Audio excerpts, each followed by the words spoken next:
Bon week-end à tous, une petite vidéo sur le marché de la crypto.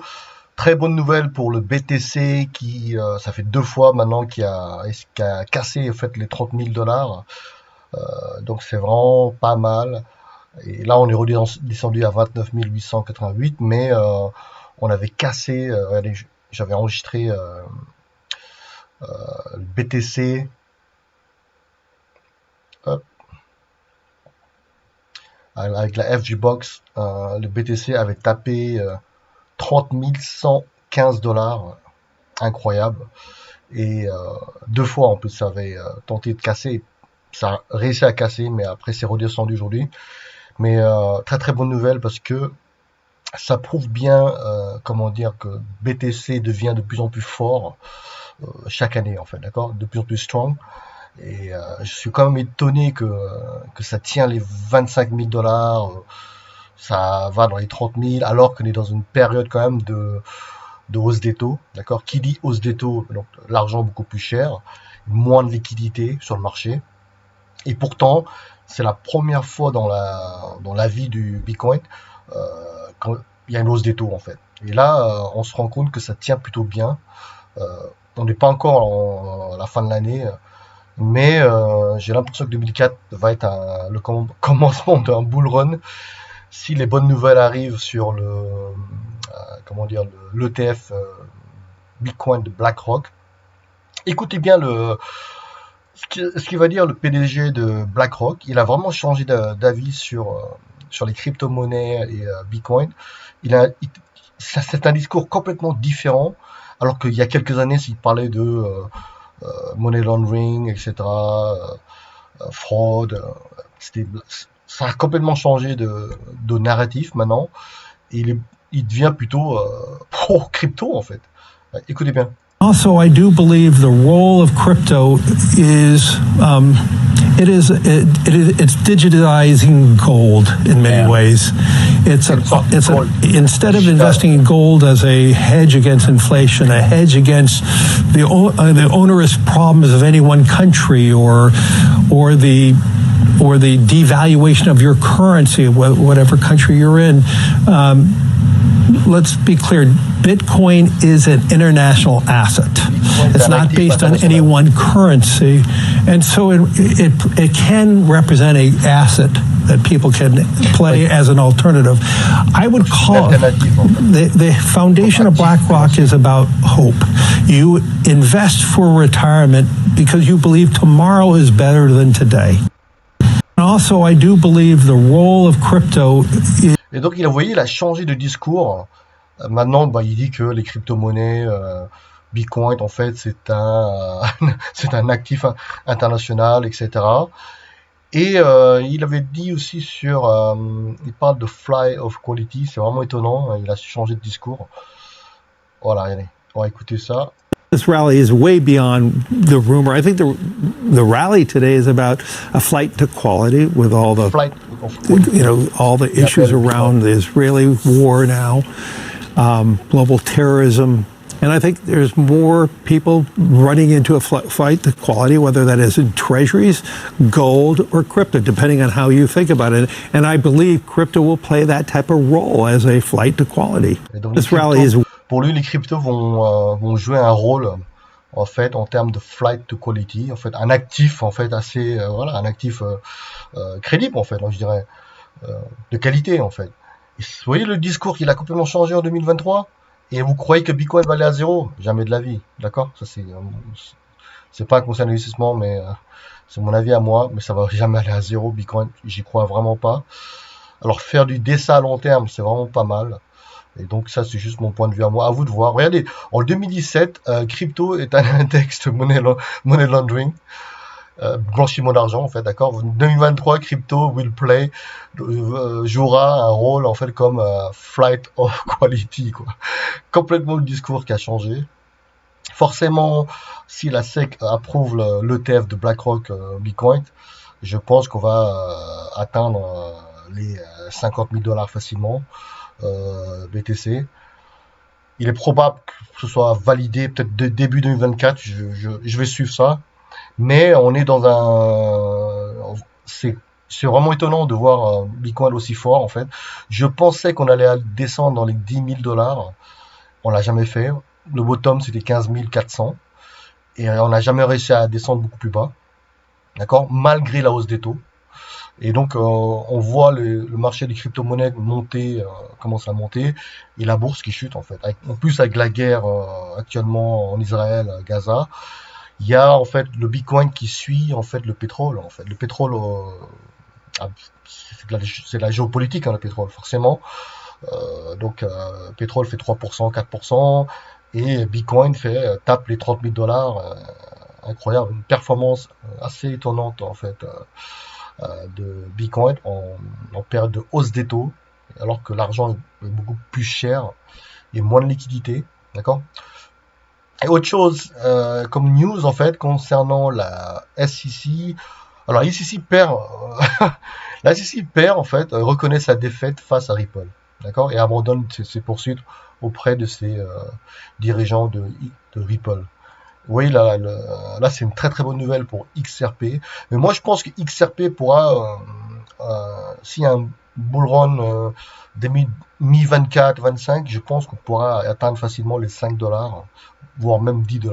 Après, c'est juste la spéculation, d'accord? C'est pas un conseil d'investissement, mais c'est une très bonne nouvelle pour Ripple, et donc qui gagne en fait son combat face à la SEC. Et donc, vraiment très très bonne nouvelle sur le marché de la crypto. Autre chose que j'avais fait sur une feuille Excel, les différentes performances, que j'aime bien suivre ce compte-là en fait. Vous voyez la last 10 ans en fait, la performance de 10 ans. Bon, BTC, Bitcoin forcément 20 000%, hein, 20 650%, qui est incroyable, parce que ça a démarré très très bas il y a 10 ans, donc forcément 0,01 il me semble. Donc Nvidia, incroyable, 12 494. AMD 2503. Tesla fait 1975%, ce qui est incroyable également. Microsoft 1047%, Apple 1046%, Amazon 756%, d'accord? Alors Facebook fait 528%, Google 519%, S&P 500, l'index fait plus 204. Vous voyez, Gold 44%. Alors Gold joue quand même son rôle, oui, à long terme. Les gens, en fait, ne pensent pas à mettre une partie de leur portefeuille dans l'or, en fait, d'accord? Dans les 10%, 20%, en fonction de votre portefeuille, en fait. C'est diversifier votre portefeuille. 44%, c'est une très bonne performance pour l'or, d'accord? En termes de, je dirais, de hedge contre l'inflation, d'accord? Parce que vous avez l'inflation US CPI, il est à 32, d'accord? Vous faites 44 moins 32, la performance de Gold, il joue son rôle, en fait. L'or joue son rôle à long terme, vous voyez, parce que vous avez les banques centrales qui impriment beaucoup de monnaie, donc dévaluant en fait votre devise, euro, dollar, et donc vous avez forcément des bulles obligataires, actions, l'immobilier, mais en fait c'est l'illusion. Par exemple, prenons un exemple sur l'immobilier. Vous avez l'illusion que les prix de l'immobilier augmentent. En fait, non. C'est la valeur de la monnaie qui chute, d'accord? Parce qu'il y a une impression monétaire qui est énorme depuis 10 ans.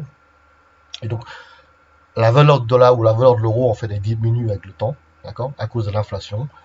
Et forcément, vous avez l'illusion que votre bien immobilier, elle augmente. Mais sauf que la qualité de votre maison n'a pas augmenté, d'accord? Donc, le facteur qui fait que les prix augmentent, il y a plusieurs facteurs, bien sûr, mais il y a surtout l'impression monétaire, d'accord? Qui fait que vous avez l'illusion que votre bien immobilier augmente. En fait, c'est la valeur de votre monnaie qui chute.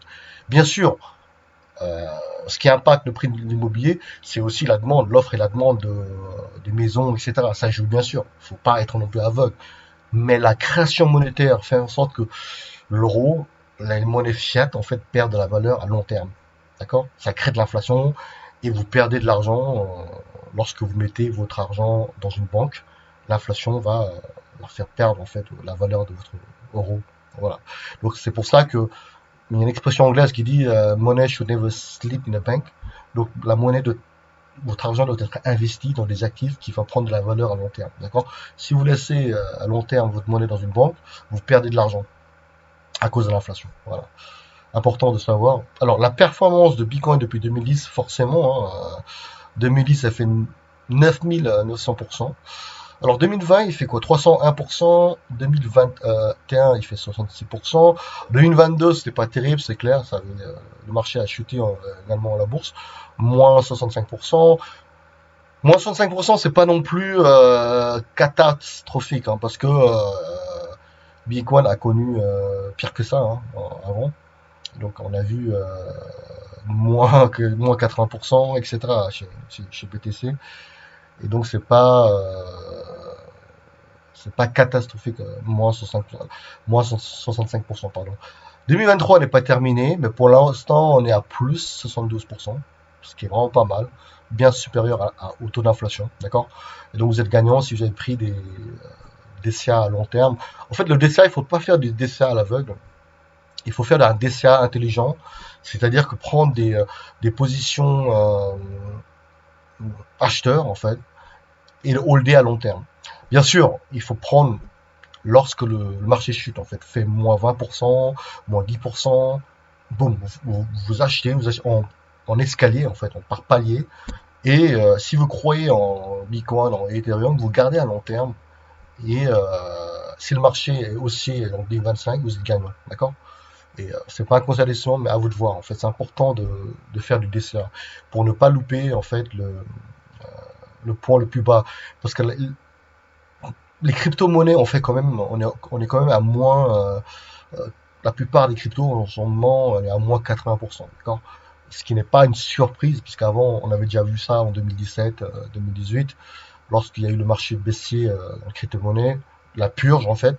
Donc rien d'étonnant, mais ne venez pas investir dans les crypto-monnaies si vous n'êtes pas prêt à perdre de l'argent, d'accord? Parce que c'est très risqué. Qui dit risque, mais le reward, en fait, le gain est énorme. Si vous trouvez euh, les bonnes cryptos à investir à long terme, ça peut être un jackpot x100, x500, un truc de dingue, quoi. À vous de voir, à vous de trouver la pépite, en fait, sur les, euh, sur les crypto-monnaies. Alors pour 2023, alors quelle crypto-monnaie à investir, d'accord? On va voir ça. Moi, je reste pour l'instant convaincu. Après, c'est juste mon point de vue personnel, hein, BTC, d'accord? Bien sûr, BTC, vous pouvez pas faire un fois 20, hein. Mais à long terme, ça peut être très lucratif en fait, hein, d'accord? Ethereum, moi je pense que ça peut revenir dans les 5000 dollars long terme, dans les 10 000 dollars à long terme, d'accord? Si il y a un bull market, marché haussier, donc un x5, un x10, hein. Et Dogecoin, là, c'est beaucoup plus réservé parce que ça dépend d'Elon Musk, hein. Est-ce qu'il va revenir à 1 dollar? Ça a presque tapé 1 dollar. Je n'en sais rien. C'est très risqué Dogecoin, d'accord? Binance Token, ils ont assez de problèmes en ce moment aux États-Unis avec les régulateurs. Très risqué Binance pour l'instant. Peut-être qu'ils vont revenir. Solana, il avait fait 200 dollars au run avec FTX, tout ça là. Mais là, est-ce qu'il va arriver à 100 dollars? Je suis pas encore sûr de ça. Il faut voir le marché comment va se comporter. XRP, moi je pense qu'il sera facile à 5 dollars. Dans les 5 à 7 dollars. S'il y a un bull run, d'accord? C'est juste mon point de vue à moi, hein. Après, à vous de voir. Après, à vous de diversifier, hein, avoir plusieurs crypto-monnaies dans votre portefeuille. Bien sûr, également viser tout ce qui est AI, Artificial Intelligence, les tokens, tout ça là. Matix Polygon, je pense au bureau, on pourra aller à 2 dollars, 4 dollars, possible. Pour l'instant, il est à 0,56 centimes. Le problème, c'est lorsque il faudrait que je vous fasse une autre vidéo sur le taux d'inflation en fait des crypto-monnaies, parce que c'est bien beau de spéculer sur le prix futur, mais il faut voir la création monétaire du token. Là, on sait que BTC, c'est limité à 21 millions, donc il n'y aura pas plus, pas moins. Et donc, il faudrait que je vous fasse une vidéo la prochaine fois sur la création monétaire, le taux d'inflation annuel en fait des tokens, d'accord? Ethereum, Matic Polygon, Polkadot, etc. pour voir.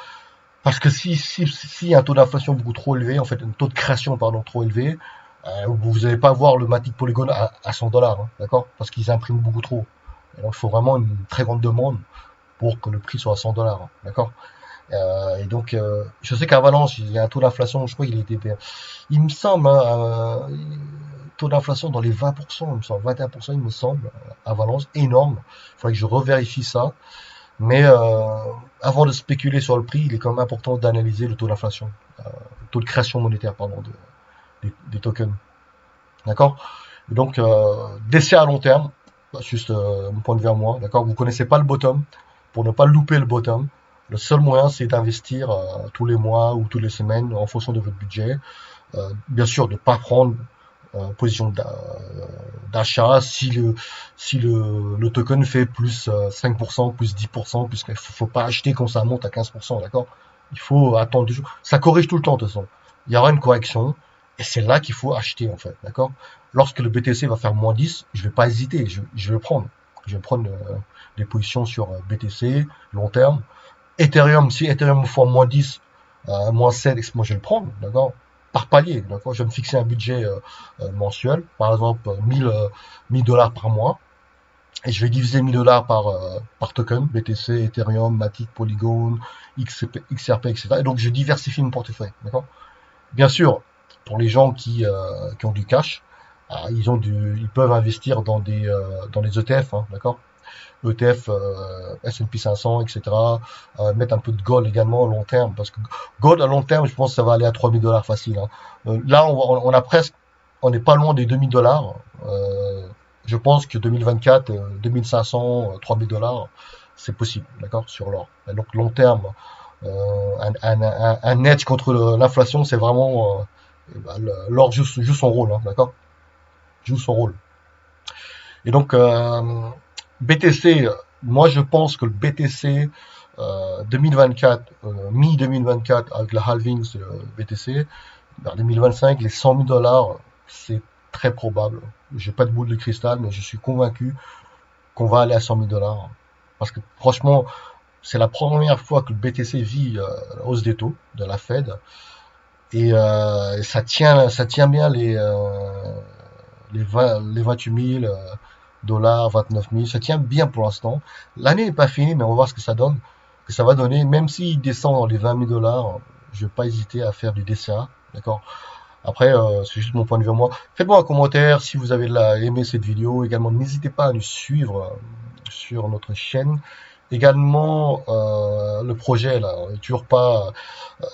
La box, le prototype, elle est prête, mais il faudrait qu'on lève des fonds sur ça et faire une production en Chine. Et ça fonctionne très très bien parce qu'on pouvait contrôler votre FGBox avec votre téléphone portable, configurer n'importe quelle crypto-monnaie, voir également votre portefeuille. Donc vous n'avez pas besoin de regarder tout le temps votre téléphone portable. Et ça, c'est vraiment pratique lorsque vous travaillez. Par exemple, vous faites du télétravail, là, vous êtes occupé. Hop, vous posez à côté de votre bureau et vous voyez directement le prix du BTC, etc. C'est vraiment pratique. En plus, ça fait l'heure, alarme, la météo également, afficher des messages spécifiques et tout. Euh, Possibilité de suivre votre portefeuille crypto-monnaie, d'accord, si vous faites du DSA. Donc ça va afficher en fait la valeur totale de votre portefeuille. Voilà, voilà. Donc sinon passez un bon week-end à tous. Au revoir.